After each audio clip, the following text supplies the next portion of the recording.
Hello and welcome to Garden State Initiative's webinar today on the beyond ideology and energy policy that works.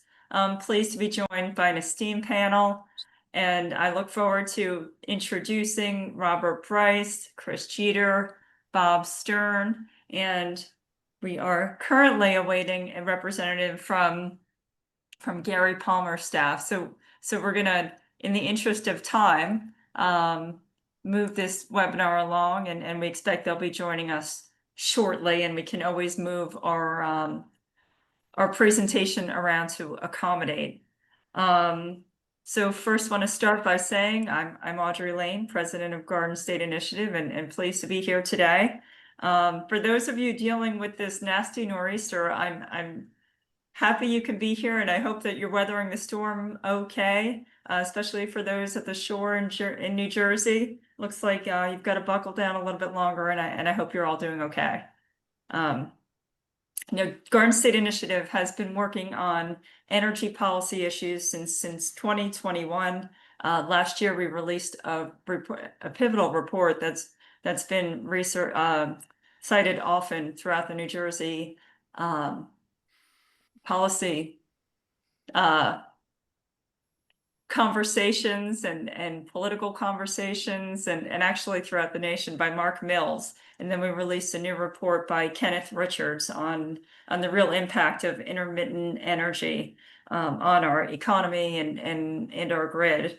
So this is just an extension of what we've been talking about for a few years, and especially given our current changes in energy policy, which really started with the executive orders in January, once President Trump took office, and then moving on to the changes in July of the executive orders that ending market distortion subsidies for unreliable foreign controlled energy sources. So we're going to talk a bit about reliability, security, affordability, and actually also the legal challenges later in the call. So I think we're going to move things around because I don't see anyone from Congressman Palmer's team on the call yet. So if you're okay with this, Bob, I'm going to bump you up in our call and start here. It's my pleasure to introduce Robert Bright, who's an acclaimed author, public speaker, and film producer. He's been a leading voice on topics like energy and politics for more than 3 decades. I was very excited. Got a lot of feedback when I announced that Robert Bryce was speaking today. So I, more than anyone, am excited to hear him speak. He has testified before Congress, appeared on television, had his works published in outlets including the Wall Street Journal, the New York Times, and the Washington Post. In total, as a public speaker, Robert has offered more than 550 keynote lectures. And so we're happy to be on that list today to different organizations and universities. Mr. Bryce is also the author of 6 notable books, including his most recent one, A Question of Power, Electricity and the Wealth of Nations. He lives in Austin, Texas with his wife, and we're pleased to have him join us today. Thanks so much for joining us, Robert. Glad to be with you, Audrey, and all y'all, as we say here in Texas or Oklahoma. Let me, can you see my screen here? Yes. Okay, awesome. Well, let's just jump into it. Audrey and I talked about this idea of beyond ideology, and so I'm going to hit it right away. 4 points here. I won't read those to you except, yeah, drop the bong, New Jersey. Your energy policy makes no sense whatsoever. Weed may be legal, but you need to sober up. So let me jump right into it and hit on these key issues here about the energy transition. We're inundated with this, frankly, what is the correct word, propaganda about the idea that we're going to quit using hydrocarbons, and it's simply not true. I'm going to hit you with a lot of numbers. I've got about 30 slides. I'm going to talk for 30 minutes or less. But these aren't my numbers. These are the numbers. The latest data from the Statistical Review of World Energy. We're told over and over that there's an energy transition underway. There is not. That what we're seeing is a lot of added energy to the global mix from solar and wind, a significant quantity, but it's not displacing significant quantities of hydrocarbons. So here's a chart I made from the latest statistical review, and global hydrocarbon use is 30 times greater than solar and wind combined. And further, last year, hydrocarbon consumption grew nearly 3 times faster than solar and wind combined. Now, let's talk about CO2 emissions, because this is what's been driving all of these state level mandates and in many cases local level mandates requiring renewables, requiring efficiency, requiring EVs, and you see all of these at work in New Jersey. But the reality is what happens in the US, and more particularly what happens in New Jersey, are truly insignificant in the global scheme. Again, not my numbers, the numbers. These are the CO2 emissions from the 6 largest economies in the world. And if you see the red and the green at the bottom there, that's India and China, who together have about 2.8 billion people. And if you look at, both India and China are seeing huge increases in CO2 emissions because, of course, they're using more hydrocarbons. But look how far India is in terms of how far below China is India is rather relative to China. They have roughly the same number of people, 1.3, 1.4 billion people.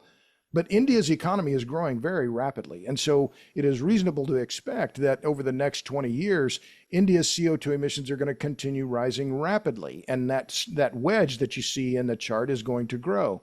I've only been to India once. It was in 2017.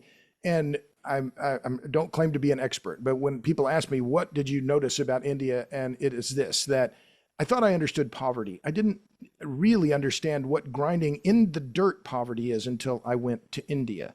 It was truly stunning. And so the Indian economy, the Indian government is going to do everything they can, of course, to get as many people out of the dark and into the modern world as they can. But one more quick comment on this chart. Look at the yellow bar. The U.S., of course, is in blue, and the U.S. has reduced its emissions more than any other country in the world on an absolute basis since 2000. But that yellow bar is Germany, and Germany is going to waste about $1 trillion on the energy Wende with this mistaken belief that they are going to affect the trajectory of global climate. The Germans have a very high opinion of themselves, I think, when the reality of the numbers is shown. Now look at this chart and look at this chart, which is have the same numbers, but I like horizontal bar charts. I use them a lot because I think they're very of high resolution. So the numbers in this chart and this chart are the same, but this chart I think has higher resolution because you can see more graphically the absolute difference. So China and India since 2000 have increased their emissions by about 10 gigatons, 10,000 million tons. The U.S., as I said, has reduced its emissions more than any other country in the world. But again, I'll reiterate, what is happening in the West largely simply doesn't matter because the reductions in CO2 emissions that are happening in the U.S. and they're happening in New Jersey are truly insignificant when you look at this in the global scale. So why is that? Why are emissions in China and India going up so rapidly? It's a coal story. And the coal industry in the U.S. is declining. There's no doubt about that. My view is we need to keep all of our coal plants open. We're becoming too dependent on a single fuel, that's natural gas. But again, when you look at the numbers, and these numbers are from the International Atomic Energy Agency and from Global Energy Monitor, the reality is that China today, despite building more nuclear capacity than any other country in the world, according to the International Atomic Energy Agency, their coal-fired capacity now being built, not in blueprint stage, not under discussion, not permitted, now being built is 7x the capacity that they're adding in nuclear. And if you look at that 227,000 megawatts, that addition of new coal is larger than the entire existing coal fleet in the United States, which is about 190 gigawatts. One more quick point. When China finishes building this 227 gigawatts, 227,000 megawatts of new coal-fired capacity, their coal capacity in China will be roughly 1.3 terawatts. China's coal capacity will be as large as the entire US grid. I'll repeat, China, within a year or two, will have as much coal-fired capacity as all of the electric generation capacity in the US, hydro, coal, nuclear, gas, solar, wind, etc. So again, the message that a fundamental message I have today is we have to be realistic about what is happening in the world. And what we are doing in the US largely is insignificant when it comes to the trajectory of CO2 emissions globally. And that is because the coal story in India and China continues to grow. These are the emissions. I won't spend any time on this. I think this is very, self-explanatory. 25 years ago, the U.S. was a much bigger player in CO2 emissions. Today, that's China and India, and that trajectory is going to, these trajectories, I think, are going to continue in the directions you see there. Finally, in looking at the big picture in terms of energy share, this is, again, the latest data from the Statistical Review of World Energy. They reformed some of their methodologies and how they calculate energy use, but just 3% of U.S. primary energy is today coming from wind and solar. 3%, not my numbers, the numbers. And so this idea that we're going to see wind and solar suddenly take over the world and that they're going to lead us to a situation where we don't need hydrocarbons, coal, oil, and natural gas, it's simply not true. I mean, it is just simply not true. It's a fiction, but it's a very well-funded fiction. It's a very well-funded propaganda campaign by some of the biggest and richest NGOs in the world. And they are spending, by my calculations, the anti-hydrocarbon NGOs in the US are operating on budgets of about $4.1 billion a year. So let's be clear, which I think is, Audrey, I don't know what Garden State Initiative's budget is, something less than $4 billion, I think, but I might be wrong. But the reality is this fiction about wind and solar displacing hydrocarbons has been very persistent and very effective. So now let's talk about land use, because this is something that obviously has been at play in New Jersey for a long time. I live in Texas. I'm from Oklahoma. New Jersey is a small state geographically. You have a lot of people. It's a crowded state. Well, because of that, you don't have a lot of extra land. It's not Sweetwater, Texas, where there's nothing but cactus and rattlesnakes. You've got residential, you've got, parkland, industrial developments. Pretty much New Jersey is pretty much occupied. But the story with offshore wind in New Jersey, I think, is reflective of the broader battle over land use and ocean use more broadly. And I've been tracking now for more than 15 years the opposition to wind energy around the U.S. These are all documented in the Renewable Rejection Database, which is on my website, robertbryce.com. And from Maine to Hawaii, and in fact, all over the world, which I'll discuss in just a minute, local people are saying, we don't want these wind projects here. Take them, put them somewhere else. We don't want the solar projects either. Take them somewhere where the wind doesn't blow and the sun doesn't shine. We don't want them here. These are the solar rejections. Note that Freehold Township was a recent rejection in New Jersey, but there have been at least 380 rejections of solar in the U.S. since 2015. But of course, the U.S. story is only part of the big picture. And I've recently redone the Renewable Rejection Database to incorporate the U.S. and all of the other countries where these battles are happening. It's now searchable by keyword, by country, by year. My son Michael redid my website, and it's a very powerful research tool. It's the only one of its kind, an open source, freely available, searchable database where you can find the rejections of wind, solar, and batteries. And just note that last point, that there have been more than 45 rejections of wind or solar just since January 1st of this year in England, Ireland, and Scotland. And remember, in Britain now, in England, Keir Starmer, the head of the Labour Party, has said he's doubling down on renewable energy and net zero. It's not going to happen. It won't happen because it can't happen. There isn't enough land in the United Kingdom or in the British Isles to allow the amount of build out of wind and solar that is required to reduce the emissions by the amount that the British government keeps claiming. But that dynamic is very similar to what we see throughout the East Coast. You see it in California, you see it in Massachusetts. But these are the global numbers. And again, you can look at this in the Renewable Rejection Database. So wind, solar, batteries, but it's also about transmission. And there have been heated battles, of course, in New Jersey. There are heated battles now underway in Virginia over high voltage transmission. So energy policy and land use policy are two sides of the same coin. When you try and cite renewable projects, they are generally far from urban areas. The best wind and solar resources aren't in the center of town, they're outside of town. And to move that energy, you have to build high voltage transmission, what we saw in El Paso and Elbert counties just this summer was both county commissions voting unanimously to deny permits to Xcel Energy to build this power pathway, a Colorado power pathway, which is designed to bring wind energy from southeastern Colorado into Denver. And you have the quote from the commissioner there, Byron McDaniel, in June. This is happening all over the country. You've seen the Grain Belt Express project across Missouri had heated opposition. The entire Farm Bureau in Missouri was opposed. So again, high voltage transmission is the binding constraint on this build out of wind and solar across the U.S. And it's increasingly expensive, and these land use battles are pitched, and it's not just in the U.S. So quickly, just on inflation, this is an area that I follow the power sector pretty closely. I'll just read that last, or point out that last quote there is from a friend of mine who works at one of the biggest engineering, procurement, and construction firms in the U.S. If we had the parts, we don't have the people. If we have the people, we don't have the parts. And so what we're seeing is increased lead times. Xcel Energy in Minnesota, I spoke to the Minnesota Rural Electric Association in August. He said the wait times for gas turbines, Xcel Energy is publicly traded, a big utility, they're being quoted 6 to 7 years. And those prices are going up dramatically. Consumers are feeling the pain. We've seen the electric prices jump by nearly 40% since July. This is the latest data from the Bureau of Labor Statistics. This is the Federal Reserve of St. Louis. New Jersey is a particularly prime example of what's happening.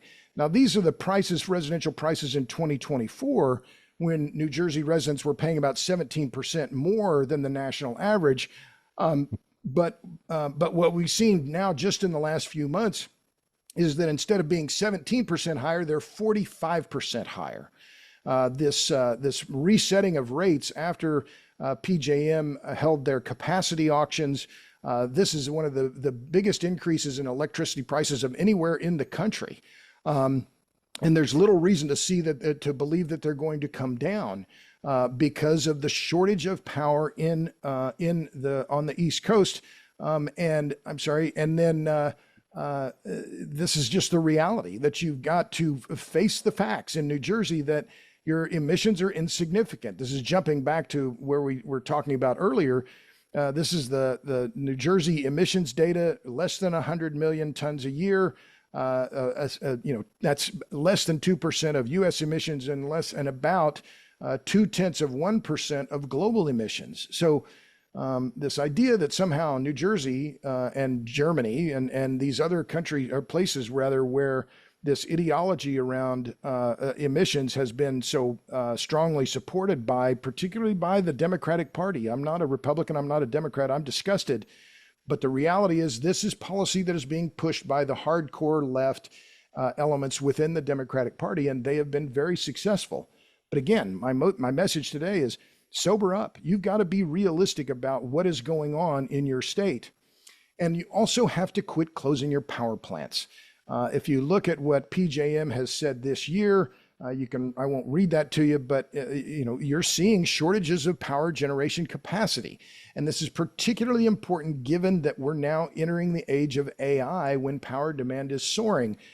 This is a list of the 6 power plants in New Jersey that have closed just in the last 7 years. You should have kept all of those plants open and operating, and they're needed right now. And how PJM is going to add new capacity, particularly in your region and in the area in Virginia where Data Center Alley is.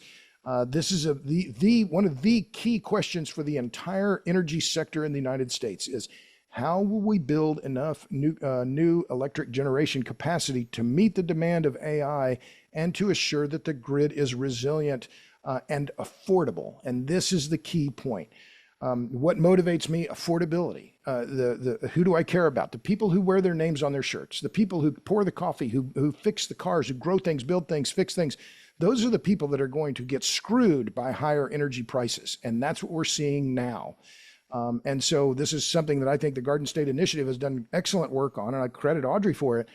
Affordability is the message. In my view, I've been writing about politics and energy and so on. I've been a reporter for 40 years. What's the winning message? You stress affordability and affordability and affordability. And then you stress reliability because if the system is not reliable, it's not affordable. And that's what PJM is warning about, is both affordability and reliability. Just a quick slide on power demand from AI. This is estimates from the Electric Power Research Institute. Earlier this year, they expected 50 gigawatts of new power demand from AI by 2030. That's about the size of the existing generation capacity in Pennsylvania. It's roughly the same as the power capacity of Sweden. So these are very, very large numbers. And the grid is under stress now. It's going to be under even more stress because big tech will spend whatever they have to spend to get the power they need to fuel their data centers. So wrapping up and looking forward, what is the way forward? What is the methodology? What is the best no regrets strategy? It's natural gas to nuclear. I've been saying the same thing for 15 years. This is this is obvious. Both sources are abundant, even super abundant. Gas in particular is super abundant. Both are low or no carbon. The U.S. is in particularly advantageous situation given that we have an enormous pipeline and storage network. And in fact, the U.S. is a natural gas superpower. The U.S. by itself produces a quarter of all the natural gas on the planet. It produces as much there as you can see: Canada, China, Iran, Norway, Qatar, and Saudi Arabia combined. These are just stunning numbers. And this is for 2024. Those numbers are going to be higher this year. But something that concerns me enormously is that the grid is becoming too dependent on a single fuel. It's becoming too dependent on gas. And that is a strategic vulnerability. So then talking about price, these are numbers that I just pulled last Friday. Why has the U.S. economy been so resilient over the last few years, despite these near continual predictions about recessions, et cetera? The U.S. has an advantage over the rest of the world because we have cheap, abundant natural gas. Gas in the U.S. costs about a third of what it costs in Europe and in Asia. JKM is Japan Korea marker. That's the price for LNG delivered into the Asian market. And TTF is the trading hub in Holland, which is the equivalent of our Henry Hub, which is the trading hub in Louisiana, where much of the U.S. natural gas price in America is determined. So why nuclear? Hello, duh. This is so obvious. Ray Charles could see it. I won't read this to you, but I think the key here is we need fuel variability. We can't rely too much on one fuel. We're not going to build new coal. We're heavily dependent on gas. With just a system of elimination or process of elimination, we have to think about nuclear. And I also think we need to, particularly now, to be thinking about this in terms of technological leadership with regard to China and Russia. They are building small modular reactors. They are building and deploying them. We're talking about building and deploying them. Here's the IEA's list of reactors. I showed you this number before, but where's the U.S.? The U.S. has led the world in nuclear power for decades, and now we are not just a laggard, we're behind. By the way, Bangladesh. I mean, how is this possible that the U.S., one of the richest country in the world, we're building no reactors? The Iranians are building, the Pakistanis, the Bangladeshis, and we've got bupkis. I've just recently compiled a compendium of all of the SMR companies in the United States. It's on my Substack, robertbryce.substack.com. This week we'll release SMR Intelligence Global, which is a compendium of all the global players. There are about 48 global entities now that are trying to commercialize small modular reactors. And that includes companies like Rosatom, China National Nuclear Corporation, et cetera. But here in the U.S., we have a very large number of companies trying to deploy reactors, pressurized water reactors, molten salt, gas cooled. There are many options from which to choose. The question is who will prevail in the commercial marketplace. But there are stumbling blocks. We're too dependent on foreign fuel. You can read that note there from the EIA from January. We're importing 99% of our uranium oxide. We depend on the Russians for about 25% of all the fuel we use in the nuclear sector. So we have to get busy. We have to change our outlook on mining. We're going to need more robust government involvement in the entire nuclear supply chain. And Audrey, this next slide is going to be a surprise to her because we didn't talk about it. But last Thursday, if you saw the news, the Chinese Ministry of Commerce issued a new rule that effectively will be China is effectively imposing a global embargo on the export of rare earth elements, particularly if it has any defense related applications. So the rare earth elements, if you know your chemistry, that's the second to bottom line there. Dysprosium, terbium, lanthanum, neodymium, samarium, gadolinium. These are used in high strength magnets, but they are also critical for nuclear power. Holmium, gadolinium, europium are all used in nuclear reactors. So the Chinese move now is in fact very dangerous for a lot of reasons, not just defense, but it will affect the nuclear sector as well. And so I made this chart to drive home this point that the U.S. is now in a full-on trade war with China. And we have to, we're going to have to respond, and it's going to take a while. There's nothing that we can do that's quick, fast, or that's cheap, quick, or easy. This is going to be a long-term issue for the U.S. to reduce its dependence on foreign supply chains for strategic elements, but in particular for the rare earth elements, which are needed for high-strength magnets, neodymium iron boron magnets, which are found in a range of consumer products, but particularly important for defense applications. So sober up, sober up. I mean, you've got to be realistic about what the state is doing. You have to be realistic about these soaring electricity prices and what's causing them.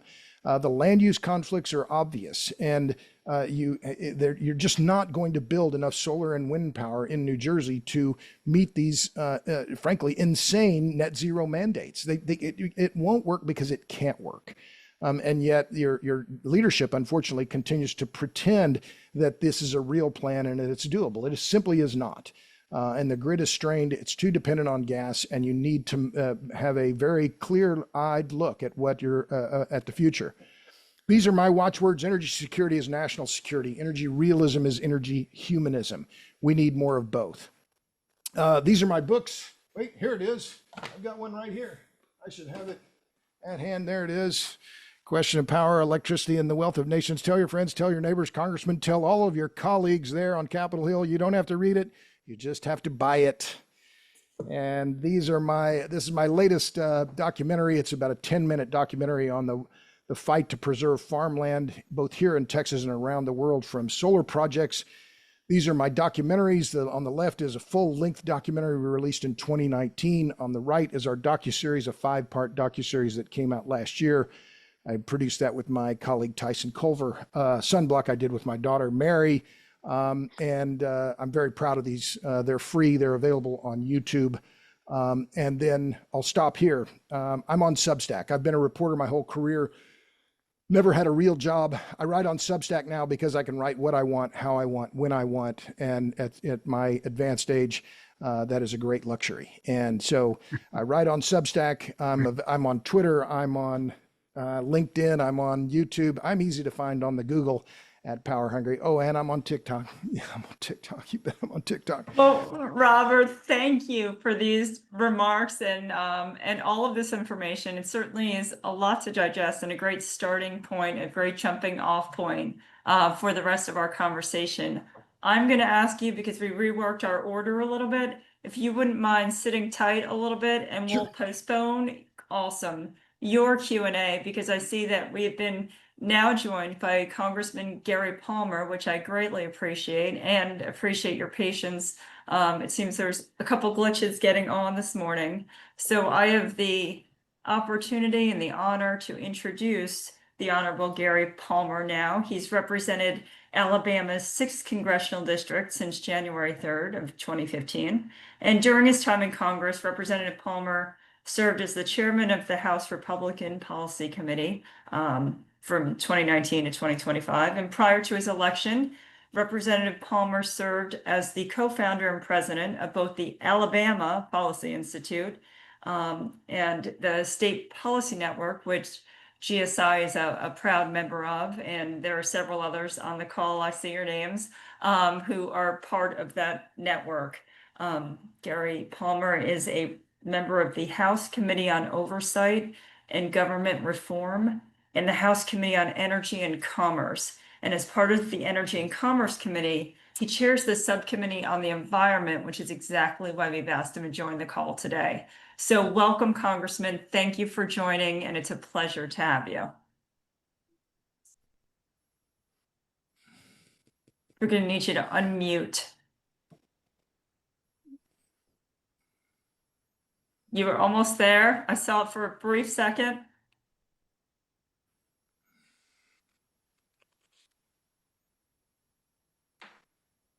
Is this on our end, Emily? The meeting? No, it's not. Give Okay. me just one second. Let me see if I can do it for him. Okay. Thanks. I don't think I can. Congressman, oh, there you There go. we go. I think you're Okay, good. we should be all set now. Okay. Crap. I don't know what's going on. Let's try it again. There we go. You're There we go. live and we're with you. Thanks so much for joining us. All right. I will be hands-free, so I won't touch anything else. Maybe I won't screw this up again. Well, I appreciate you having me on, and I appreciated Robert's presentation. So it's kind of worked out good that I was able to hear that. Just quick point of where we are. I'm a major proponent of small modular nuclear. There's different estimates about what our power demand is going to be over the next 5, 10, 15 years. But the next 5 years, there's going to be enormous investment at somewhere in the range of $7 trillion in data centers. And I think the only way that we're going to be able to meet the power demand will be through small modular reactors. I've recommended to Secretary Wright that we look at setting these up near hydrocarbon facilities that have been closed. There's about 300 hydrocarbon facilities been closed around the country, and those are the transmission lines are still intact. So what I've suggested is we look at the design capacity of the transmission line and then match the number of SMRs that we need to place on site. So if you got a 1200 megawatt, if you're using a GE Hitachi, you'd need 4. If you're using a Rolls-Royce, you might need 3. And put our data centers near those. I share the concern that Robert has about price increases as the demand on the base load is going to be pretty substantial. So we need to get to work on those. The other issue that he brought up is the lead time for turbines. Most of these facilities, all of the other infrastructure, the power generation infrastructure has been dismantled. We need to be placing orders for turbines right now. But the bigger issue that he brought up is one that I've been working on for the last 4 years, and it's become an international issue, and that is access to processed and refined rare earth elements and other critical minerals. There's not a single major refinery for rare earth elements in the Western Hemisphere. If I said there wasn't one in the United States, that'd be problematic enough, but there's not one in the Western Hemisphere. There's only 9 in the world, 8 are in China, the other one's in Malaysia. I worked prior to working, setting up the think tank. I worked for 2 international engineering companies, and it's going to take a while to get these built. I think at best you might be looking at 3 to 5 years. And again, that is very questionable because of the lead time for getting the components that we need. As he pointed out, we either don't have the people to install the products, or we don't have the products for the people to install. So that's the bad news. The good news is it's an international problem. And I think if we can work in a collaborative manner with other allies in the West, we can address this, but we've got to start now. I gave a speech at a global energy summit that was probably 8 or 9 months after the war in Ukraine had started. And as y'all may recall, the Biden administration said the reason energy prices shot up so much was because of the war in Ukraine. And my opening remarks at that conference was that the war in Ukraine did not create the energy crisis, it exposed it. But it also exposed something else, even more fundamental, and that is that no nation should be reliant on an adversarial nation for anything critical to its economic security and its national security, like energy or critical minerals. And it was like there were a lot of diplomats in that audience, and it was like a light came on. back in December, I was asked to be on a panel with members of the European Parliament, and there was also a Canadian on that panel. And I made the comment that the competition is really not between the US and Canada. It's not between the US and Europe. It's between the West and China. I'm happy to say that I've had so many European diplomats, Central Asia diplomats, Indo-Pacific, Latin America. My office, I've lost count.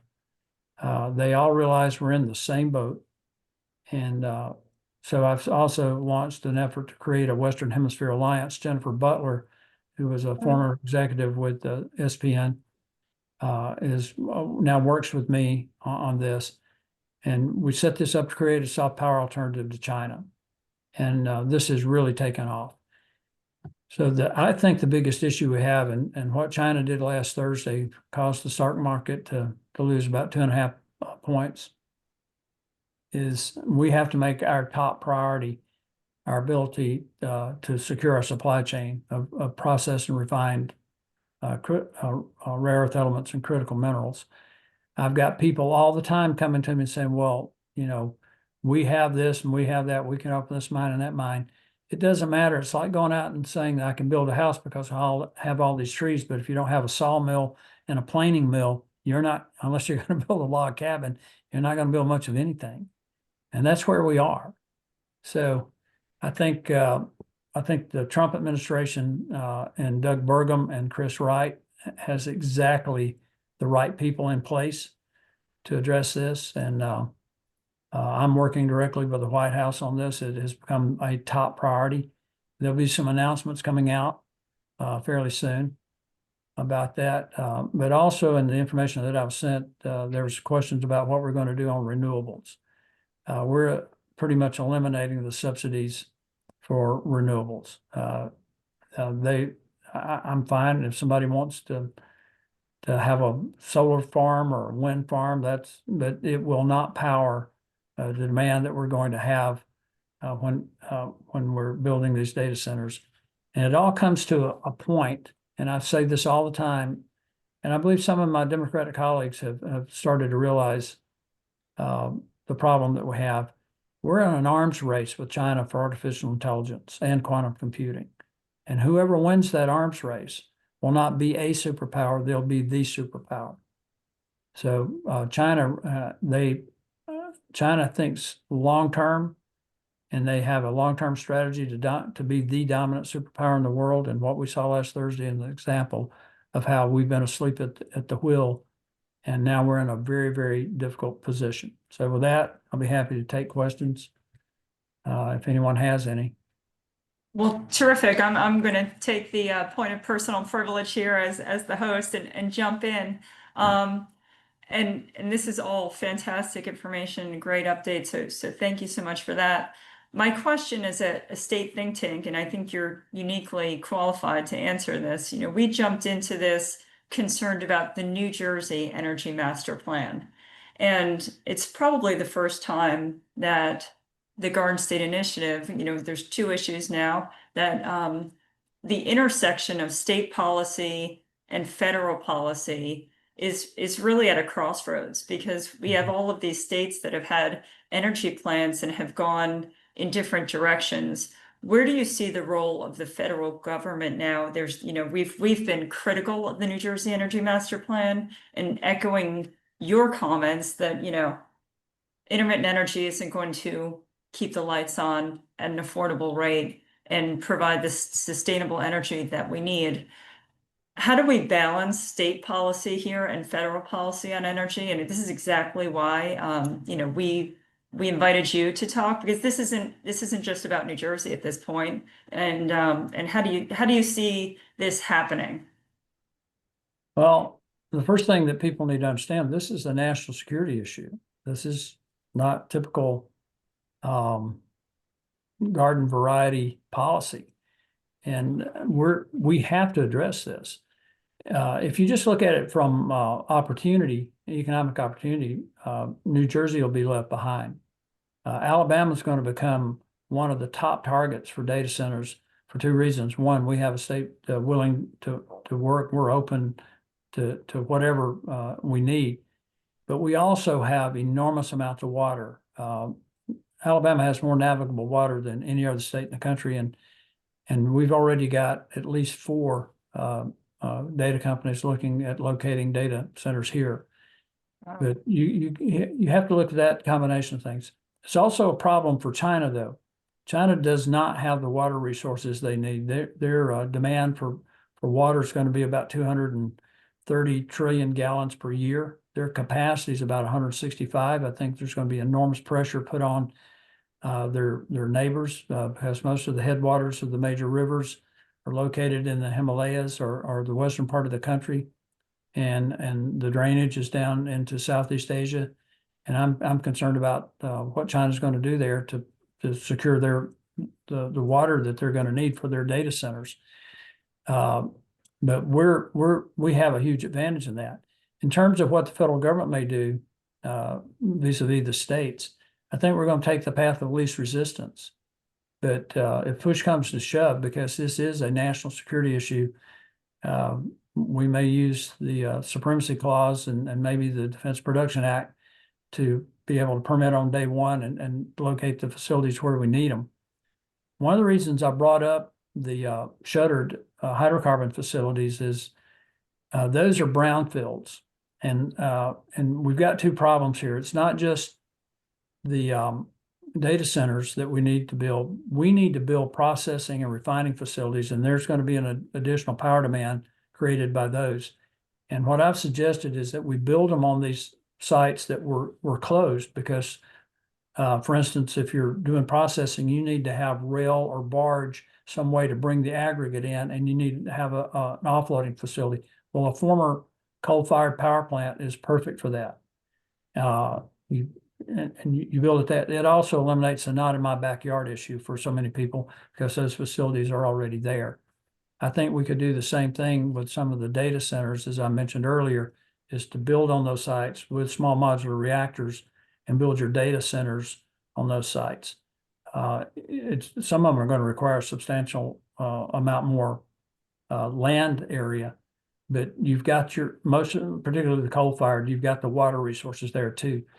So in terms of New Jersey, my guess is that there are a lot of lawyers sitting back just waiting for the opportunity to live off the taxpayers in New Jersey by suing everybody that tries to build anything.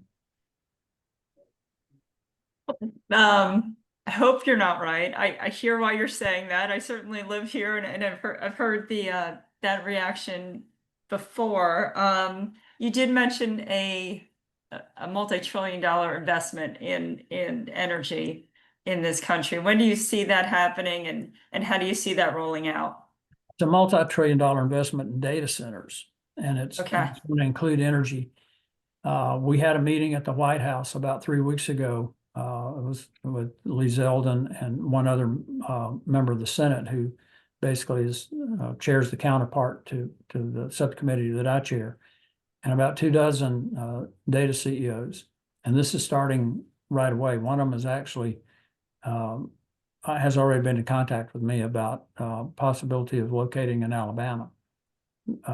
This is not something that we can wait on. Right. China is I think we're still ahead of China in AI, but that advantage won't last long if we do not make the investment to build out the power generation, secure our supply chain of refined critical minerals and rare earth elements, and we do have access to those things.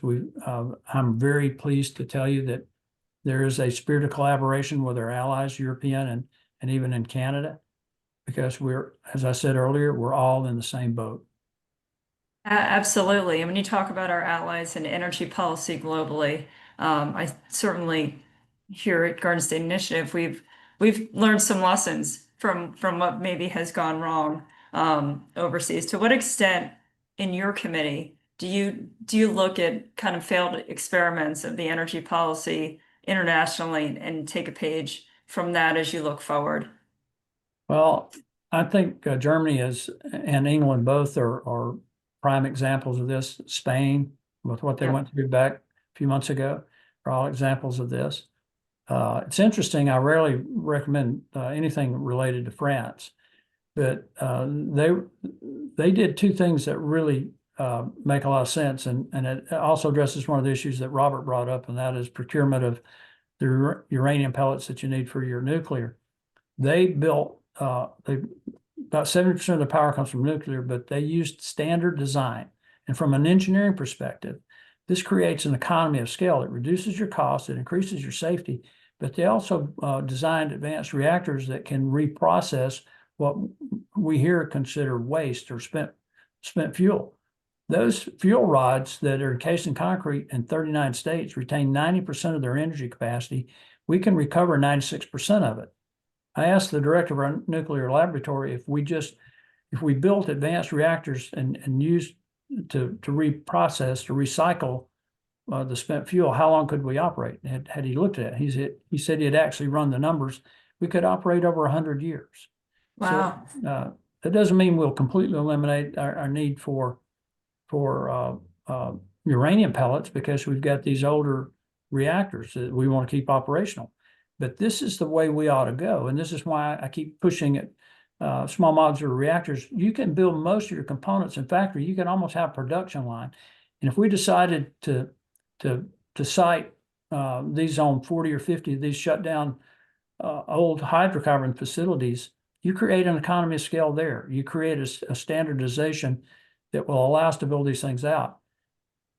Can I jump in, Yes. Audrey, with just one quick question? Well, sure, why not? Sure, Congressman. Thanks. We're clearly on the same page on rare earths, and I'm not bragging, but I wrote about it 15 years ago in my book Power Hungry, just pointing out, well, if we slap tariffs on China, they're going to they have a lot of power in the market. So, what is right now they have monopolistic control over all of the rare earth elements and a number of other strategic elements, tungsten and others. But what will the U.S. government? This is the thing that I've been puzzling around in my own head. Will it be enough for the U.S. to have guaranteed supply and price contracts, or will we have to have the U.S. government actively owning mining, processing, refining, fabrication? Because it seems to me it's the entire supply chain, as you said. It's not enough to mine them. We have the mine in Mountain Pass, California, but they're sending their materials to China for refining, or to Malaysia. So sketch for me just quickly, if you don't mind, how the federal government's going to have to be involved, is it going to have to own the facilities? How do you see that coming? How do you see that playing out? We have a plan, but it's classified. I think the best I can tell you is that I think you're going to see a combination of things. You're going to see subsidies. You're going to see major tax incentives. And it's, as a free market conservative, it's not something that I want to do. But we're in a position where I don't think we have much choice, because the time frame for doing this is so short. Right. I think at max we've got a 5-year window, and I think Europe has figured this out. The EU has formed a collaborative to work on this issue as well, and that's another reason why I think the Western Hemisphere Alliance is so important. A lot of these countries, particularly in Latin America and Sub-Saharan Africa, figured out China's not their friend, so there's some opportunities there. But again, most of these opportunities relate to mining, because China has not built any kind of infrastructure for processing or refining in any of these countries. They just take their aggregate out of the country, separate it, and they do all the processing and refining in China. So that's I do think this is a national security emergency. And you wrote about it 15 years ago. You saw it coming. I've been talking about it off and on since I've been in Congress, but it really came into sharp focus during COVID, when China cut us off from personal protective equipment. And we had to use the Defense Production Act to tell companies that were making one thing to start making PPE. And it's not, if you really want to broaden the scope of things, it's not just critical minerals and rare earth elements, it's ingredients for pharmaceuticals. 80% of that comes from either China or India. So we have really, we've really messed up, but I think we can pull out of it.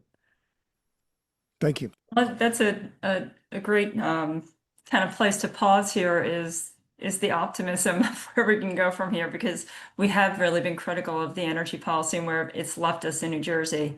I guess one question that's really top of mind that I'd just love to get your feedback on, specifically as we are amidst a gubernatorial race here in New Jersey, the cost of energy is top of mind and something we've certainly focused on.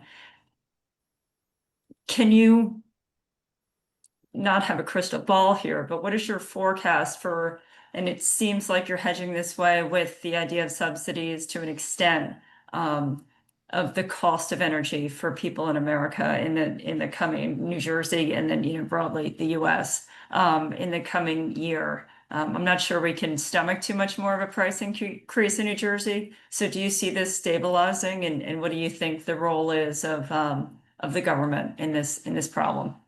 Well, I think we're working to eliminate the subsidies on renewables. Again, coming as a free market conservative, we think the market ought to dictate not only the product but the price, and the renewables would not exist were it not for government subsidies. The same thing's true in Europe, and they found out that it's not sustainable. I think the issue for New Jersey is it will largely be determined in this election. If they choose Chitterelli, I think you're going to have a chance to see someone work with the federal government and bring some alternative energy options for New Jersey. If Mickey Sherrill wins, having served with her in Congress, I don't think things look so great. But I paraphrase Henry Kissinger from time to time, and this is a paraphrase of something he said, but to just boil it down, he said, "There's nothing clears the mind quite so well as the absence of alternatives." You just don't want to get to that point. But I think Right. New Jersey and Illinois and a number of other states are going to find themselves in that situation where they have no other options but to go back to what we've always depended on, the high energy density power generation facilities like coal and gas and I think nuclear.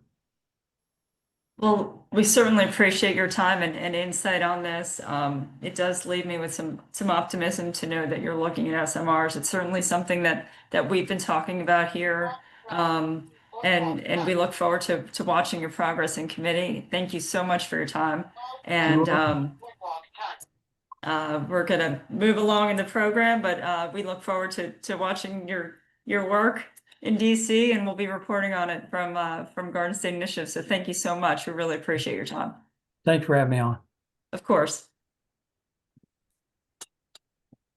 So moving along, I know that we had hoped that Congressman Van Drew would join us. Unfortunately, he needed to drop out last minute, but he has sent me a statement that he'd hoped that I'd read today. And so I want to just take a minute and read the statement from Congressman Van Drew. And then we're going to circle back to you, Robert, for a little Q&A. So while I'm reading this, if anyone in the any of the attendees would like to join in and put a question in the chat, I'd be happy to bounce those up to Robert after I read this. So from the Congressman, thank you to the Garden State Initiative for hosting this important roundtable. I appreciate the opportunity to be included in this real and important discussion about energy policy. Let me start with where we are and how we got here. Working directly with President Trump, I helped craft and finalize the executive order that put a nationwide pause on offshore wind development. That order immediately halted all new leasing and forced the federal government to review every single existing offshore wind permit and lease. It laid the legal foundation for what comes next, permanently shutting these projects down. And now this administration is following through. The Trump team has already canceled plans to open more than 3.5 million acres of federal waters for new offshore wind projects and officially rescinded all previously designated wind energy areas.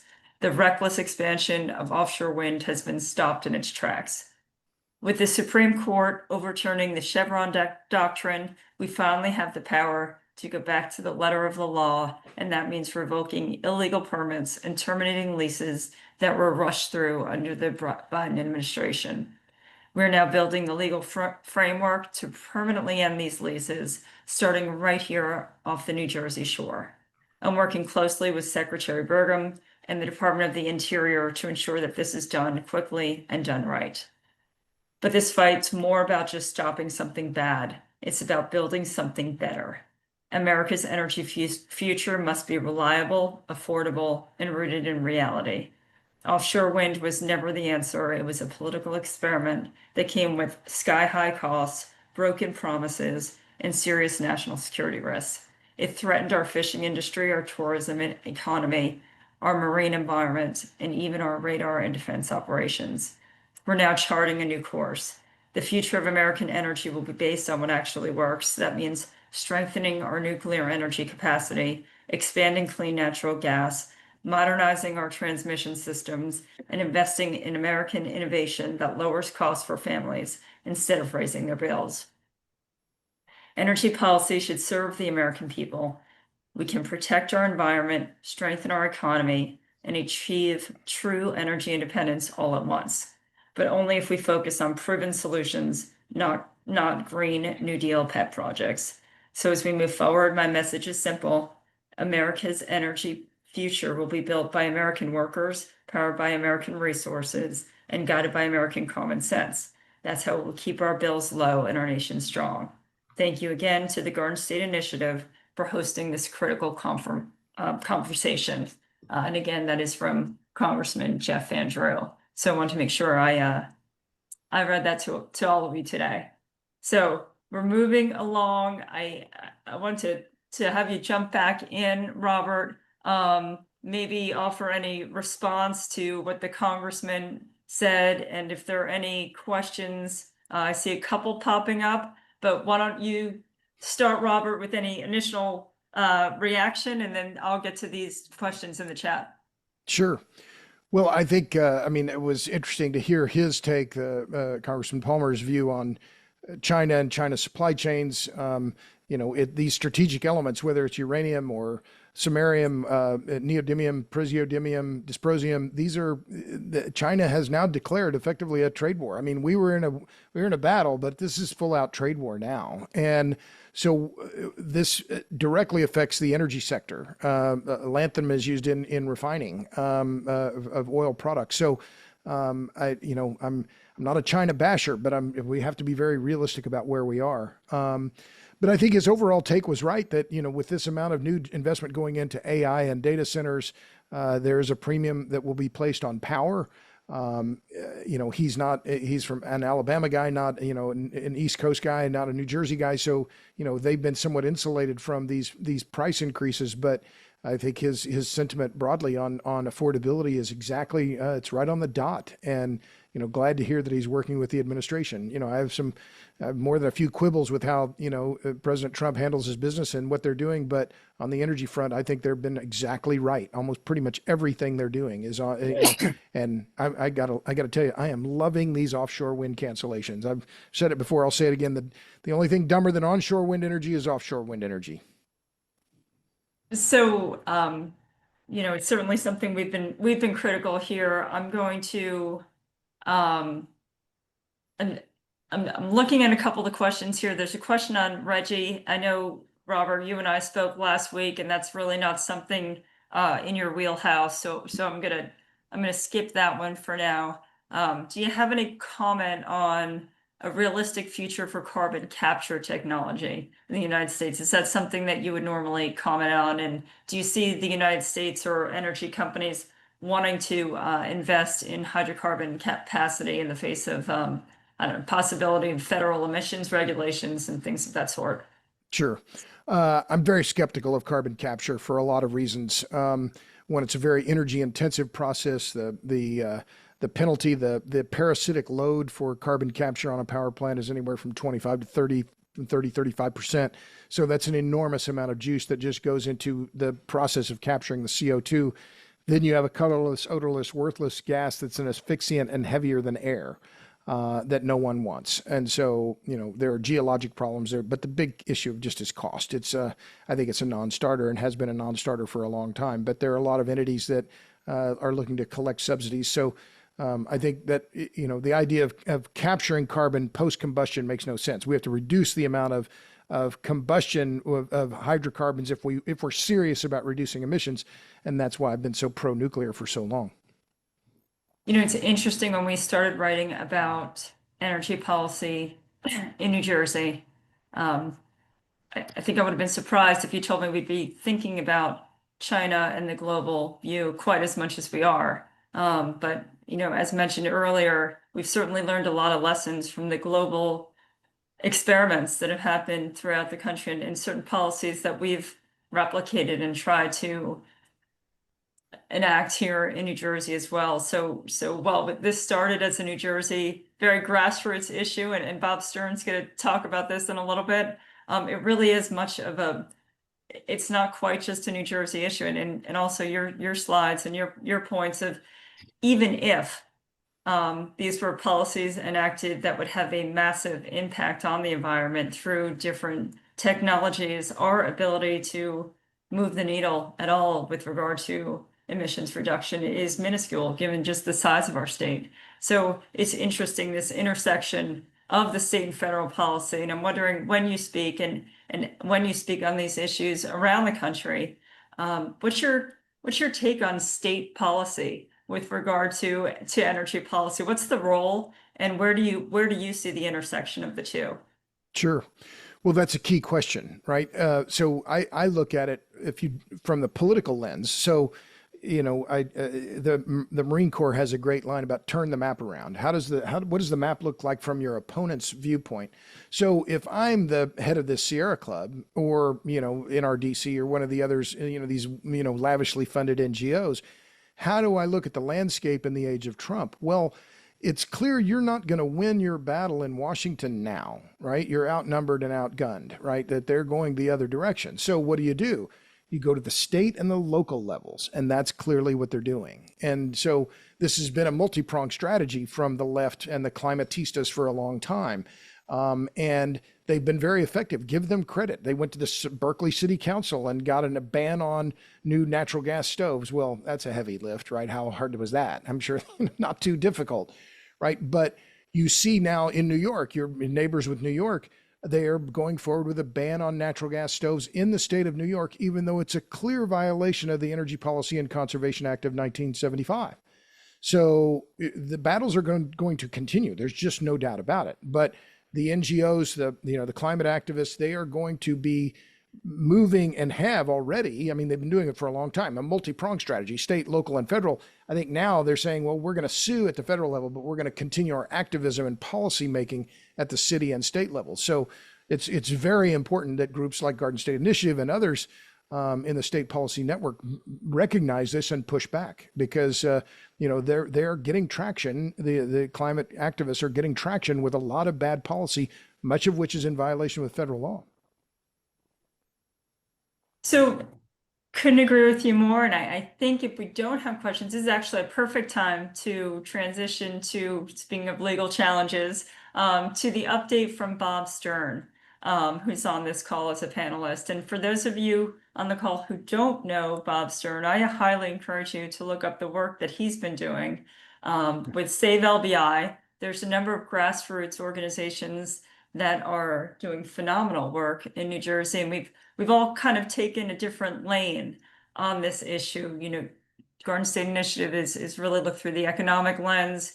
Bob and I have partnered up a fair amount, and we look forward to doing even more so, where they've looked through the environmental lens and talked about land leases, and really it's a multi-pronged. And then of course, as the Congressman and Robert just alluded to, there's the national security and safety and security and ongoing sustainability of our energy sources. That is, quite another angle to consider.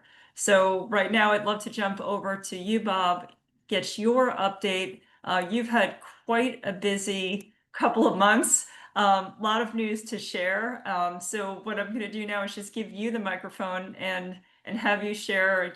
I'm up to speed, and I know that the people on the call are going to enjoy your update as well. Robert, thank you so much for your time and attention today, and for your work. We'll continue to watch you, and thanks for your time in New Jersey. It's my pleasure. I look forward to hearing from Mr. Stern. Thank, thank you. And yeah, again, thanks to GSI for setting this up because energy policy and its environmental impacts is so crucial to life on this planet. And you can't really make energy policy based on slogans. So I know clean and green sounds great, but there's nothing really clean.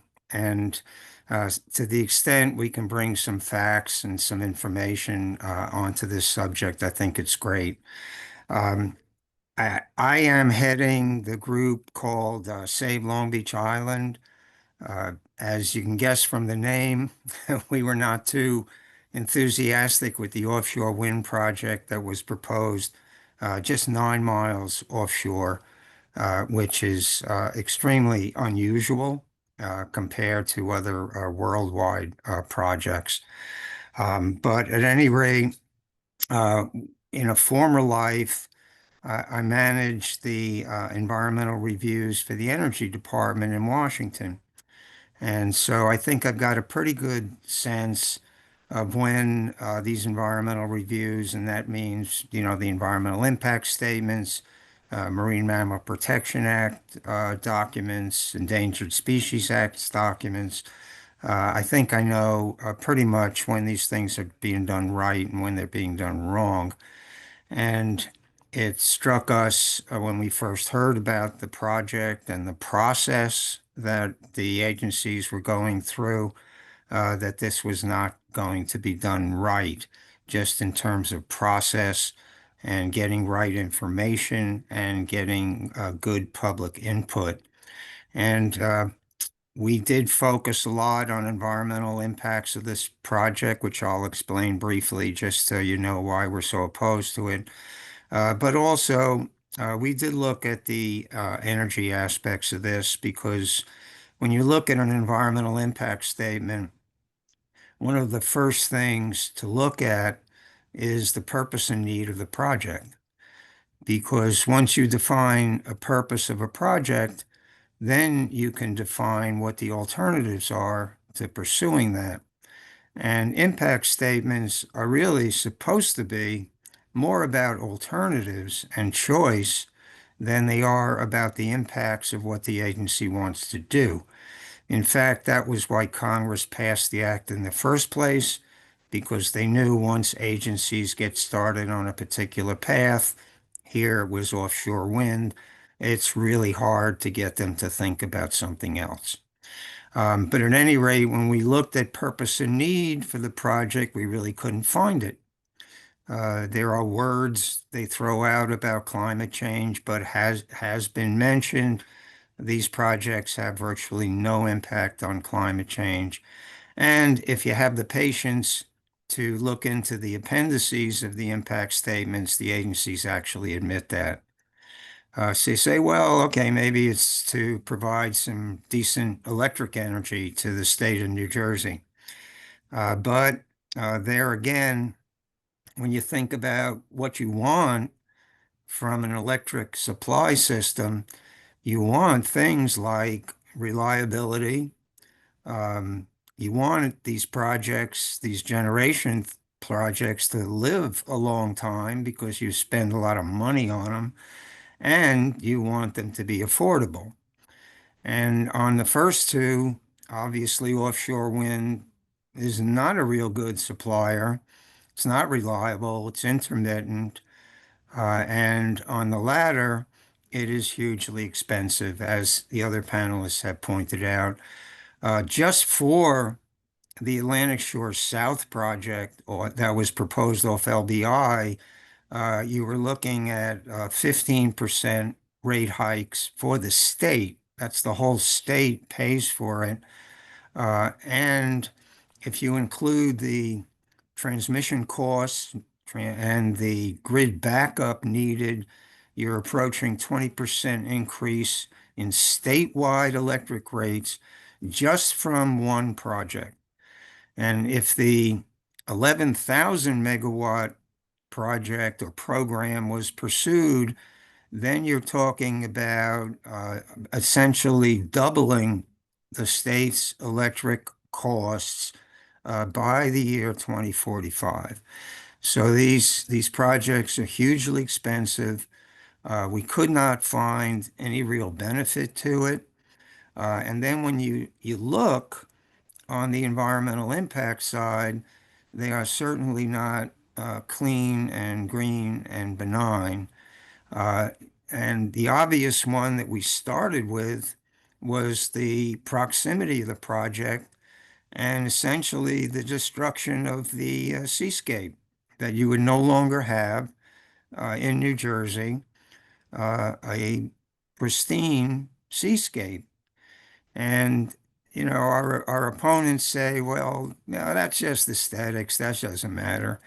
But the fact of the matter is that it does matter, and that half the population of the country visits a seashore every year. So there is something to the seashore that is valuable to us human beings. For each You know, person, it may be a little different, but it is not something to be thrown away lightly without cause. And then, of course, absolutely. And we've jumped in. I'm going to jump in here in a minute, just keeping an eye on time. And we've got one more speaker to come on after you. But I was hoping you can give us, Bob, just a quick update of where the legal challenges stand. sure. If we have time, I can return to the damage. But at any rate, we tried to talk to the agencies under the previous administration that this was not a good idea, got nowhere. So we prepared for litigation for some time. And we commented extensively on the various documents that came out to no avail. And we concluded that the only way to end this project would be through litigation. We prefer not to do that, but that was the only recourse. So beginning back in 2023, the first lawsuit we filed regarded the vessel surveys that were being conducted offshore, which we contended were the cause of the very unusual number of whale deaths at the time. If you recall, there were like 30, 35 whales washing ashore dead in the New Jersey and New York shores. We contended that was due to the noise created by the devices being used by the vessel surveys. That went to court. Ultimately, the judge decided against us, really more on standing issues, which I won't go into. But we did notice that the agencies quietly changed the noise devices that they were using on the vessels, and I expect that they operated them at lower power. So maybe that was a sort of backhanded success. We also uh, filed a petition with EPA regarding the Offshore Clean Air Act permit, that permit was not approved in any rational manner. And when the administration changed, the EPA did agree with us, and they remanded a Clean Air Act permit for the project. That was critical to us because then the project did not have all the approvals it needed to construct, and so it was not able to begin construction. Without that, we might very well see turbines being constructed off New Jersey coast right now. However, the companies still make these comments about, well, they're on a halt, but they're waiting for new opportunities to come back, which new opportunities probably means new elected representatives. So we are trying to make that comeback as difficult for them as possible. So we continue to pursue a number of litigations and petitions with the agencies.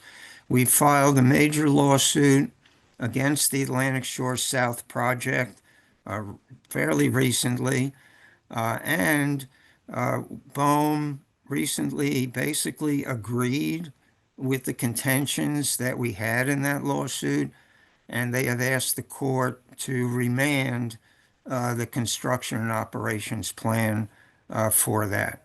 I think that's very significant. I certainly hope the judge agrees with that, and I hope that sets a precedent for other projects because these construction and operation plans were very similar across many projects.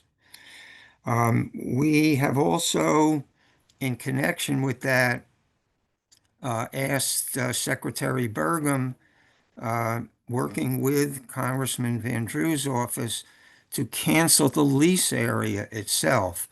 The way the current system is set up, even though a project may fail, the company is allowed to keep the lease area for a long time. We think that makes absolutely no sense. We think if a project falters, the lease area should go away with it because the failure of a project is largely due to a bad location. So we will be pursuing that as well. And we have also petitioned Secretary Burgum to revise the Outer Continental Shelf rules themselves so that any future projects, whether it be under different administrations or whatever, are scrutinized much more carefully before they receive approval. And we think there are major flaws in the current regulations themselves, which I don't have time to go into, but I hope those regulations receive major revisions. And Secretary Burgum has agreed to pursue a new rulemaking to do that. So we think that's very important for the future. We have also pursued a lawsuit against a nearby project. It's called the Empire Wind Projects. They're off Long Branch, New Jersey, which is a little further north of us, which also have similar problems. We filed an injunction against Empire Wind 1 project, which is under construction. We hope the court will agree with that, but injunctions are sometimes hard to get. However, we also did see in response to that that the BOEM has agreed to remand the COP for the Empire Wind 2 project. So I think, again, that's very significant because at least in the worst case here, the only part that will go through will be Empire Wind 1, and that is a limited project, I think, of about 54 turbines. So that was also encouraging. We have a lawsuit pending for airborne noise to us humans on shore, because even though the project is 9 miles offshore, the noise from pile driving construction and from the operation of these turbines, we contend will be heard on shore and will violate local noise standards. So we have another lawsuit pending just on airborne noise to we humans. We have also filed a petition with the Secretary of Commerce to create a turbine-free zone all along the East Coast, not just off New Jersey, but along the East Coast, to allow the critically endangered North Atlantic right whale to migrate. This deals with the issue of operational turbine noise, which has largely been dismissed by the previous agencies, which we contend is very significant for the larger turbines being proposed today. And for some reason, which I cannot figure out, unless there is someone at BOEM that does not like the right whale, many of these projects have been sited right in the historic migration corridor of the North Atlantic right whale. So we are hoping that the Secretary of Commerce will pursue a rulemaking to consider that request. And we know it's a big ask, but we believe if you want this whale to survive in the face of any possible future energy development offshore, this needs to be done. And we have also a few other petitions to the Army Corps of Engineers to rescind the permit that they provided to the project in the waning days of the Biden administration. We don't believe their permit was issued in any valid sense as well. So we've been, unfortunately, still busy because even though some recent encouragements, these projects are not dead as long as the companies hold the lease areas. And so again, the message that we do send out to our supporters, which currently we have a very nice support base of over 10,000 folks, is that yes, there has been some success. We hope we'll see more success in making these projects, these current projects, very difficult to return, but there is still work to do to end these projects. And I want, I don't have time to go into the details, but as the previous speakers have alluded, offshore wind is not a solution to climate change, to electric energy supply, or just about any other reason that we can see for it. As long Right. as we have better alternatives, natural gas, modular reactors, and other options, it simply is not sensible. And so we hope that both parties, through efforts that Robert's making, the congressman, we hope that both parties will come to realize that. So thank you for your thorough update. And as you know, I follow your work. Anyone on this call, I highly encourage you to follow the work of Save LBI. Their attention to the litigation on this issue has been unparalleled in the nation. And it's been really a template for other states to keep an eye on the best way to challenge. I know I've been in conversations with others at the State Policy Network. My connections on the East Coast specifically, to talk about what's being done by Save the LBI and how they can follow suit, if you will. So keeping an eye again and staying on schedule. I promised everyone I would wrap up by 12:30. I have one last speaker today, and that's Chris Jeter. I had the opportunity to work with Chris. He's a last minute jump in here. When I heard that Congressman Van Drew jumped out, I quickly texted Chris and said, will you jump in and give a quick update on the report that we just completed? So Chris, you've got 7 minutes to give a little bit of your background and talk about how we work together on this report we're putting out, because I'm very excited. It really is a little bit of a different angle on new energy solutions in the state on a smaller scale, but certainly an important scale. And it really does speak to some of the concerns raised by Congressman Palmer with regard to security.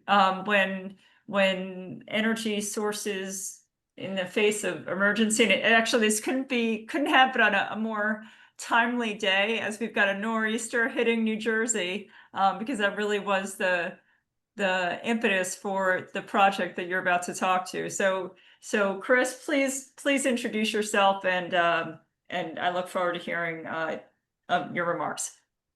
Sure. So roughly 2 months ago, I think in the face of some of the news about increased cost of energy in New Jersey and those things jumping, I reached out to your founder, Regina Gia, and we spoke about the project that I'd worked on. So I was on senior staff with Governor Christie when Superstorm Sandy hit New Jersey in 2012, and knocked out train service between New York and New Jersey for roughly 6 days. And then I was reassigned to New Jersey Transit with the Governor's Office of Recovery and Resiliency after that storm.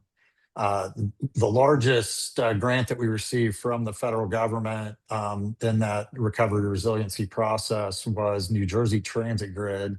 It was a 120 megawatt microgrid power plant that would be connected by wire to the Northeast corridor, so that in the event of a future storm like you're experiencing currently, that New Jersey Transit Amtrak would have its own dedicated power source that could run limited train service from New York Penn Station through to New Brunswick.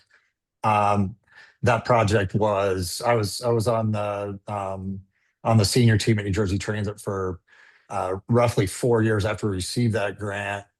We had gone forward with initial design, and then it was effectively put on ice when Governor Murphy was elected. There was a lot of review about effectively it was going to be powered by natural gas, and ultimately it was stopped effectively on those grounds. So it wasn't built. They ultimately released. There was a roughly $500 million federal grant for an in total $700 million project. The microgrid was for emergencies. Otherwise, you would have additional baseload power in North Jersey. It was going to be located above the 500-year floodplain in Kearney, so that it could be then connected by wire to the Northeast Corridor. That was 24/7, 365, other than dire emergency microgrid situation, additional baseload power for that region.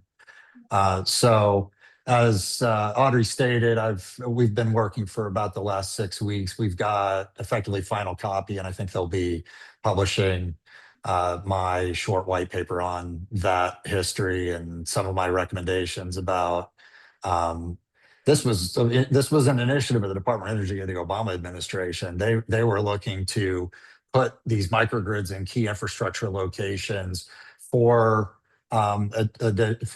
additional resiliency, so that in this case we'd have traction power for train service. In other cases, they've successfully done these in military bases and other core facilities. And what you find is when then a hurricane happens and power is lost, these are central hub locations for emergency response and for other things that can happen in the emergency. And then otherwise it's a baseload power source. So it's a case study specifically to New Jersey, I think, and where we've missed an opportunity to develop something that really provides baseload power and also emergency power. No, absolutely. And it was a great learning experience as we worked on it together. And it was very timely when we connected, because I had just come off of attending an energy conference where there was a lot of discussion about how these micro transmission generation systems can be used maybe by data centers. And so there's a lot of conversation of the next generation of these type of generators, not to be redundant there, but how these can be used and how they could be used to maybe pull some of the demands off the grid. And so I just felt this was a timely and interesting paper, especially since it was really a bipartisan effort. As you mentioned, this was funding under the Obama administration, and it had been clearly worked on throughout the Christie administration. And this, to me, spoke to the issue that this is a bipartisan issue, that we can come up with creative and different solutions, not only for energy generation, but energy security, if you will. So I found it to be extremely important, and I'm excited to get this paper out and to have it get a little more attention to this issue, and hopefully others will start paying attention. So I've got a minute left. If anyone has a question, jump it into the Q&A. If not, I'm going to take the time to thank everyone for hanging in there for a 90-minute call. I know it's a commitment. We're gonna put out a lot of the information that we covered today throughout the course of the next couple weeks. I learned a few things. I certainly appreciated the updates. And Robert, I appreciate you working on your report up through the weekend, because as you mentioned, you added in a new slide, and Chris jumped in today, and Bob Sterntine's always working. I swear they work around the clock on the legal challenges. So thank you all. It being 12:30, and I see no other questions in the chat. I'm going to give everyone back the rest of their day. And thank you for joining us. And I look forward to continuing, hopefully hosting another conversation like this in the near future. Thank you all. Thank you, Audrey. Bye. Bye.